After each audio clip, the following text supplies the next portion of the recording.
Today, Venice is struggling to keep its head above water. It's a sinking city, fighting to preserve its famous architecture for the tourists. But for centuries, this exact same spot was an untouchable continental superpower. The Venetian Empire controlled the flow of wealth into Europe, effectively holding the continent's economy hostage. To understand how they did it, we have to look at medieval food. European meals were incredibly bland and lacked natural ways to preserve meat. Asian spices like black pepper and cinnamon solved both problems. Their slight toxicity kept food from spoiling for years, making them a luxury commodity. The problem was geography. As we see on this map of Eurasia, massive mountain ranges and expanding deserts physically blocked direct trade between East and West.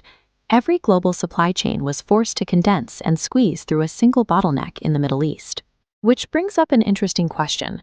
How did a collection of miserable, malarial mud islands capture control of a multi-continent supply chain? When the Roman Empire collapsed, refugees fled invading armies by hiding in these muddy, malarial lagoons. There was absolutely no viable, farmable land here. Since they couldn't grow crops, they harvested the only resource they had. The early Venetians survived by boiling ocean water in shallow ponds to extract salt, which they traded to the mainland. Selling that salt gave them capital, and they used that capital to build a massive fleet of heavily timbered merchant ships. By mastering a totally hostile immediate environment, these refugees accidentally built the exact maritime tools they would need to conquer the wider Mediterranean. The Venetian Republic didn't operate like a traditional kingdom. They functioned almost exactly like a ruthless corporate board of directors, focused entirely on shipping logistics. This board used their massive naval leverage to strong-arm the empires of the Middle East into exclusive, locked-in trade agreements. Looking at this map of the Mediterranean, you can see the ultimate toll booth. Because of those exclusive deals, almost every bag of Asian spice destined for Europe was physically forced through a Venetian port. Venice taxed every passing ship, generating enough revenue to make them unfathomably rich.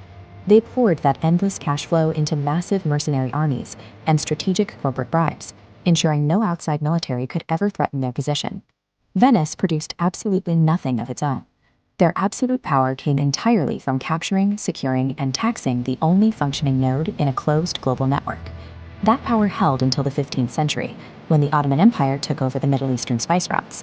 They layered their own massive tax increases on top of the Venetian tolls. The compounding costs created severe shortages across Europe. Countries furthest from the source, like Portugal, were forced to pay the highest, most inflated prices of all.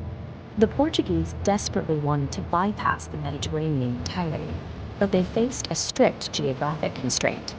This map of the western African coast shows strong prevailing wind vectors that continuously pushed traditional squirrel-rigged ships north, right back toward Europe. To break the deadlock, Portuguese shipwrights invented the caravel. They replaced the standard square sails with a specialized taut triangular rigging. That specific engineering tweak rewrote the rules of maritime physics. For the first time, European ships could literally sail against the wind. Using the caravel, the Portuguese fleet pushed relentlessly south, eventually navigating all the way around the brutal rocky barrier at the southern tip of Africa.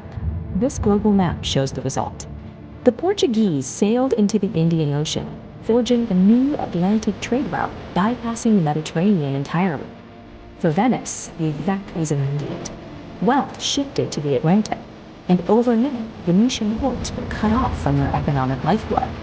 Without that endless toll revenue, the empire could no longer afford its mercenary armies or its diplomatic influence. It slowly decayed from a continental superpower into the picturesque tourist attraction you see today. A global empire built purely on a geographic choke point will inevitably collapse the moment a competitor invents the technology to rewrite the map.